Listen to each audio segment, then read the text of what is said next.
Hello friends, good afternoon, good morning, good afternoon, good evening. कैसे हैं दोस्तों? उम्मीद करते हैं सब लोग बढ़िया होंगे। आज हम सीखेंगे MRI brain, full planning and filming. सबसे पहले पेशेंट आईडी की एंट्री करेंगे और फिर पेशेंट नेम, फिर सेक्स, फिर एज और उसके बाद वेट, पेशेंट का वेट और लैंग्वेज सेलेक्ट करेंगे और ऑपरेट कौन कर रहा है वो सिलेक्ट करेंगे और स्टडी डिस्क्रिप्शन, एमआरआई ब्रेन और पेशेंट ओरिएंटेशन। हेड फर्स्ट है तो हेड फर्स्ट कर देंगे और इंटर कर देंगे। हम इंटर करेंगे।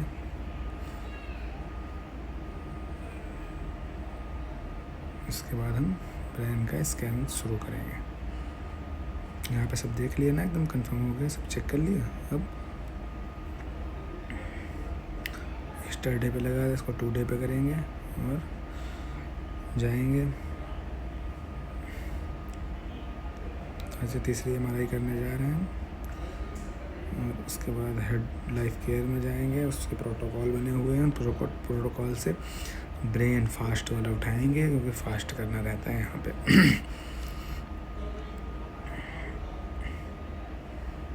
पेंट सीरीज करेंगे और रन करेंगे स्काउट। सबसे पहले स्काउट चलाएंगे, हमारा ब्रेन का स्काउट आ जाएगा। उसके बाद जो दूसरा सीक्वेंस सबसे पहले जो हम चलाएंगे, हम फ्लेयर चलाएंगे। क्यों? क्योंकि फ्लेयर की पहले प्लानिंग करेंगे। कैसे करेंगे? 4th वेंट्रिकल्स के परपेंडिकुलर रखेंगे। मैं जो प्लानिंग करता हूँ उसमें 4th वेंट्रिकल्स के परपेंडिकुलर रखता हूँ। देख रहे हैं ना, उस पर 4th वेंट्रिकल से एक स्लाइस निकलनी चाहिए ऊपर से। और उसके बाद रन कर देंगे। फिर T2 copy parameter, slice and FOV और राइट टू लेफ़्ट स्कैन करेंगे। इंटीरियर टू पोस्टीरियर नहीं करेंगे। जो मैग्नेट जो है, जो इमेज का सेक्शन कटेगा ना, वो राइट टू लेफ़्ट कटेगा। फिर कॉपी पैरामीटर करेंगे, स्लाइस एंड FOV और उसको रन कर देंगे। T1 T2 कॉपी कर दिया। अब हम डिफ्यूजन कॉपी करेंगे, लेकिन डिफ्यूजन जो हम कॉपी करेंगे ना, वो उसका जो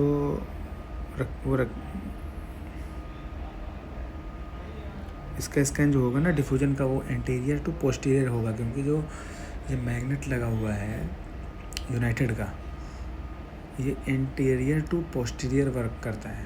तो जो मैग्नेट इधर वर्क करता है, डिफ्यूजन उसी डायरेक्शन में स्कैन करते हैं। अगर हम इसको राइट टू लेफ़्ट स्कैन कर दें डिफ्यूजन को, तो इमेज हिली हुई आएगी, सीधी इमेज नहीं आएगी। अब जब फ्लेयर का स्कैन कंफर्म हो जाएगा, आ जाएगा, उसके बाद हम प्लानिंग करेंगे कोरोनल की, एक्सियल पे। हम एक्सियल इमेज डालेंगे और इस पर हम कोरोनल की प्लानिंग करेंगे। अभी देखेंगे कोई दिक्कत तो नहीं दिख रही है फ्लेयर में। फ्लेयर इसलिए पहले चलाते हैं क्योंकि फ्लेयर क्या होता है, फ्लूइड एटेन्यूएटेड इन्वर्जन रिकवरी। जैसे कोई भी एबनॉर्मलिटी अगर ब्रेन में है तो वो फ्लेयर में दिख जाती है। इसलिए सबसे पहले हम फ्लेयर का यूज़ करते हैं, फ्लेयर को रन करते हैं हमारा ब्रेन में। फ्लेयर में हर एक एबनॉर्मलिटी दिखती है, लेकिन उससे हम क्लियर नहीं कह सकते फ्लेयर की इमेज को देख के कि इस पेशेंट के ये प्रॉब्लम है, ये दिक्कत है, ये हम नहीं कह सकते।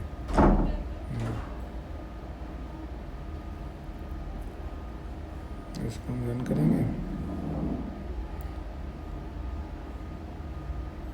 और हम देखेंगे इसमें हमें कोई दिक्कत, कोई एबनॉर्मलिटी नहीं दिख रही। T2 T1 किस लिए चलाते हैं? T2 T1 कंपैरिजन के लिए चलाते हैं। जब कोई एबनॉर्मलिटी डिटेक्ट होती है तो T2 और T1 में को कंपैरिजन करते हैं। जैसे जो T1 में क्या सबसे अच्छा दिखता है, T1 में सबसे अच्छा दिखता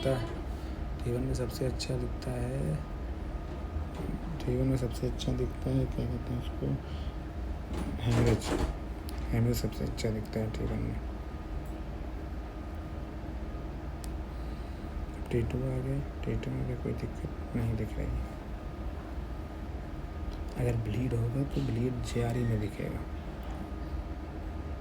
अगर पेशेंट को कोई दिक्कत हुई, ब्लीड हुआ, तो वो दिखेगा GRE में, बढ़िया दिखेगा क्लियर। थोड़ी बहुत अगर होगी, अगर ज़्यादा होती तो वो T2 में भी दिख जाती, लेकिन T2 में भी ऐसा कुछ लग नहीं रहा है, हल्का सा लग रहा है, हल्का सा, एकदम हल्का सा मिड ब्रेन में, फ्रंटल लोब में ये दिख रहा है ना, ये हल्का सा दिख रहा है ये। हम पहले फिल्मिंग करेंगे और GRE भी जाके देखेंगे, क्योंकि फ्लेयर और T2 को एक फिल्म पे देंगे, एक साथ में देंगे। एनोटेशन हटा देंगे, फर्स्ट और लास्ट इमेज पे केवल एनोटेशन जो है वो रहेगा। उसके बाद अब इसका कंट्रास्ट सेट कर लेंगे, T2 का कंट्रास्ट सेट कर लेंगे, तब तक उधर GRE की इमेज आ जाएगा। इसको इसमें T1 और GRE और डिफ्यूज़न 3 इमेजेस इसमें देंगे 3x7 में। तब तक डिफ्यूज़न भी आ रहा है। डिफ्यूज़न किस लिए यूज़ चलाते हैं? डिफ्यूज़न में जो है स्ट्रोक पैरालाइज जो होता है वो एकदम क्लियर दिखता है, एकदम क्लियर डिफ्यूज़न में, उससे कंफर्म होता है डिफ्यूज़न से पैरालाइज एकदम क्लियर हो जाता है। और GRE में ब्लीड सबसे क्लियर दिखती है। अगर कोई पेशेंट के कोई एबनॉर्मलिटी दिख रही है फ्लेयर में और डिफ्यूज़न हम चलाए, अगर वो स्ट्रोक नहीं है या पैरालाइज नहीं है या GRE में अगर ब्लीड नहीं है, GRE में ब्लीड अगर ब्लीड होगा तो वो दिख जाएगा। अगर वो ब्लीड भी नहीं है तो उसके बाद फिर हम कंट्रास्ट लगा के उस एरिया में जो दिक्कत है, जैसे एडिमा है, आर स्वेलिंग आ रही है या ट्यूमर है, तो फिर हम कंट्रास्ट लगा के उसको कंफर्म करते हैं कि ये जो है एडिमा है या ट्यूबरकुलोमा है या कोई और दिक्कत है। तमाम जो ब्रेन से रिलेटेड जो दिक्कतें होती हैं, जो परेशानियाँ होती हैं, फिर हम कंट्रास्ट लगा के उसको कंफर्म करते हैं ट्यूमर है सब चीज़ें। तो अब हम पहले T1 फिर GRE और फिर T2 डालेंगे,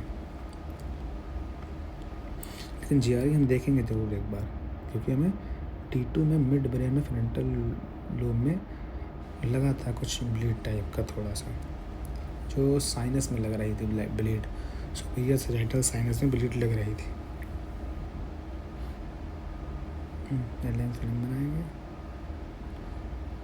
T1 इसको सबको साथ में जूम करेंगे। ये देखिए,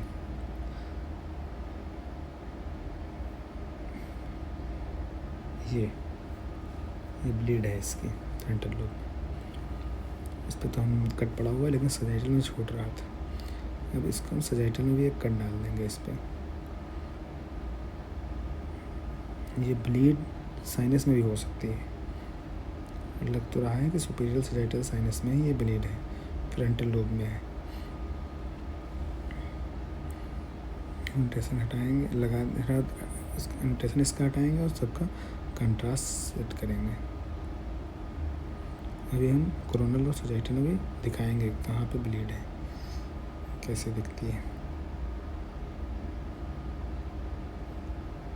अब 8:3 का फॉर्मेट लेंगे कोरोनल के लिए और 6:3 का लेंगे सजाइटल के लिए।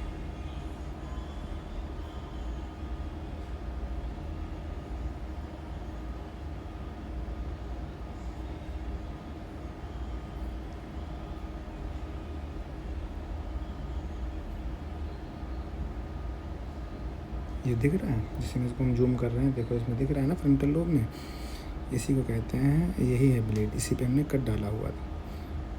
ये इसे यही है ब्लीड जो T2 सजाइटल में दिख रही है। तो हमारा MRI ब्रेन क्या हो गया, स्कैन हो गया है, MRI ब्रेन प्लेन स्कैन हो गया, इसकी फिल्मिंग भी हो गई। अब हम इसको प्रिंट कर देंगे और अब इसमें दिखाएंगे ये सजाइटल, ये दिख रहा है सजाइटल में, ये दिख रहा है और कोरोनल में ये दिख रहा है, इस पर कंसिडर रखा वो ये ब्लीड है, ये सब सजाइटल और कोरोनल में दिख रहा है। थैंक यू, मिलते हैं अगर नेक्स्ट वीडियो में, अगली वीडियो में। लाइक करें, सब्सक्राइब करें और शेयर करें।